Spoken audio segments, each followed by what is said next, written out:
झालेलं आहे की आता ते मायनॉरिटी मध्ये गेलेत, त्यांना महाराष्ट्रामध्ये फक्त 20 आमदार निवडून आणता आले. त्या 20 मध्ये देखील आता काही जण आमच्या वाटेवरती आता आहेत, आमच्या संपर्कामध्ये आहेत. ते 20 देखील राहणार नाहीयेत. पुढच्या वर्षभराच्या आतमध्ये संपूर्णपणे संपणार आहेत. एकदा मुंबई महानगरपालिकेच्या निवडणुका झाल्या, ह्या मुंबई महानगरपालिकेच्या निवडणुकीचा निकाल लागला की उद्धवजी ठाकरे आणि आदित्यजी ठाकरे, संपूर्ण ठाकरे परिवार हे भारत देश सोडून ह्यांना लंडनला त्यांच्या घरी जावं लागेल.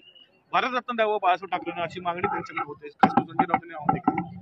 आणि बघा, खरं तर वंदनीय बाळासाहेबांच्या बाबतीमध्ये त्यांना भारतरत्न द्या ही मागणी करायची देखील त्यांना आज अधिकार राहिलेला नाहीये. शेवटी जे बाळासाहेबांचे विचार होते, ज्या विचारांसाठी ते भारतरत्न मागतायत तेच विचार तुम्ही सोडलेत ना, मग हा अधिकार तुम्हाला राहिलेला नाही. आणि वंदनीय बाळासाहेबांची स्वप्न पूर्ण करण्याचं काम हे पंतप्रधान नरेंद्र मोदी साहेबांनी केलंय. 370 कलम ते त्यांनी हटवलं. आज काश्मीरमध्ये आज भारताचा तिरंगा झेंडा फडकतोय, याचा अभिमान आज आम्हाला संबंध देशभर आला आहे.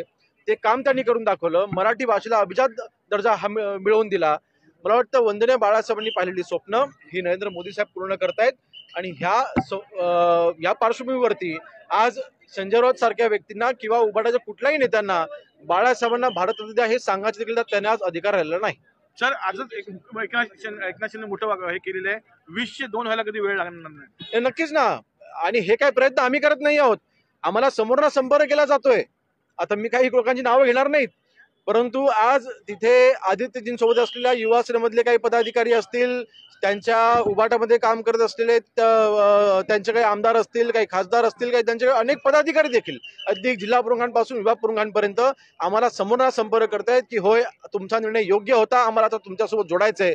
म्हणून मला वाटतं पुढच्या 6 महिन्यामध्ये प्रचंड मोठे बदल आपल्याला ह्या महाराष्ट्रामध्ये आपल्याला पाहायला मिळतील. धन्यवाद.